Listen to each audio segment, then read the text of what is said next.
wabarakatuh. Perkenalkan, nama saya Raffi Anop Lutfi Pansyah. NIM saya 2892050021. Prodi Manajemen. Semester 4. Fakultas Ekonomi dan Bisnis. Mata kuliah Sistem Informasi Manajemen. Dosen pengampu Bapak Mulyono SHMM. Saya kuliah di Universitas Pancasakti Bekasi. Di sini saya ingin menjelaskan tugas saya, yaitu tentang alat dan teknik pengembangan SIM, Sistem Informasi Manajemen. Yang pertama di sini alat pengembangan SIM, Sistem Informasi Manajemen. Yang pertama di sini ada HIPO atau Hierarchy plus Input Process Output Diagram. Yang kedua Data Flow Diagram. Yang ketiga Struktur Chart. Yang pertama di sini ada penjelasan dari HIPO diagram, yaitu metode perancangan sistem digambarkan dalam bentuk diagram HIPO atau Hierarchy plus Input Process Output, menunjukkan hubungan antara modul dengan fungsi dalam satu sistem. Proses ini dilakukan dengan pencarian informasi secara manual yang diinginkan oleh user kemudian akan ditampilkan oleh sistem. Diagram ringkasan diagram yang menunjukkan secara garis besar hubungan dari input, proses, dan output. Ada 3. Yang pertama, bagian input menunjukkan item-item pemasukan yang akan digunakan oleh bagian proses. Yang kedua, ada bagian proses berisikan urutan langkah-langkah yang menjelaskan fungsi yang sedang dijalankan. Yang ketiga, bagian output berisi dengan item-item data yang dihasilkan atau dimodifikasi oleh langkah-langkah proses. Di sini yang kedua ada Data Flow Diagram atau DFD. DFD adalah gambaran alur informasi dari prosesan input sampai ke output pada suatu sistem. DFD digunakan karena banyak alur kerja yang lebih sulit digambarkan dengan deskripsi kata dan akan lebih efektif bila menggunakan diagram. Pada proses software development, DFD adalah alat untuk menjabarkan dan menganalisis lebih dalam sebuah sistem informasi. Analisis ini lah yang kemudian diserahkan kepada programmer guna membuat coding. Di sini ada jenis-jenis DFD, ada 3. Yang pertama, DFD level 0. DFD level 0 atau biasa disebut diagram konteks adalah diagram paling dasar yang memberi gambaran interaksi dengan pihak eksternal untuk keperluan tertentu.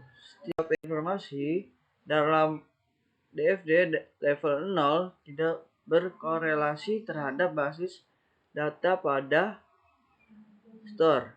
Yang kedua, DFD level 1. Sesuai dengan penamaannya, DFD level 1 adalah proses penjabaran informasi setelah melewati DFD level 0. Informasi pada DFD level 1 dirancang untuk lebih mudah dimengerti, sehingga informasi dipecah-pecah menjadi unit lebih kecil. Yang ketiga, DFD level 2. Pada beberapa alur kerja, sebuah tim akan membuat DFD level 2 hanya jika diperlukan deskripsi lebih detail dari proses DFD level 1. Dapat dikatakan bahwa tidak semua sistem memiliki DFD level 2. Sini ada cara membuat DFD-nya juga. Yang pertama, kelola basis data pertama. Cara membuat DFD adalah memastikan bahwa semua informasi yang ada dalam data store telah siap diproses untuk memproduksi output. Yang kedua, tentukan jumlah masukan dan keluaran sebuah proses DFD biasanya memiliki setidaknya 1 output dan 1 input. Identifikasikan input dan output yang termasuk ke dalam DFD level 0 hingga DFD level 2 sehingga semua harus proses dapat terpetakan secara jelas. Yang tiga, hubungkan pada store. Data store harus dihubungkan dengan masukan dan keluaran masing-masing 1 unit agar informasi terekam pada basis data. Yang keempat, output sesuai proses alur kerja pada flowchart. Selanjutnya, harus melalui beberapa rangkaian proses dan menghasilkan output sesuai dengan peruntukan. Nah, di sini saya ingin melanjutkan. Di sini ada contoh gambar dari DFD level 0. Di sini yang pertama ada konsumen. Konsumennya itu registrasi, input data, lalu aplikasi belanja, baru ke konsumen, konfirmasi konsumen. Nah, konsumen balik ke aplikasi belanja, baru ke penjual. Penjual baru konfirmasi lagi untuk aplikasi belanja. Nah, di sini ada pemesanannya, lalu pembayaran langsung ke penjualnya. Nah, lanjut di sini ada 3 struktur chart.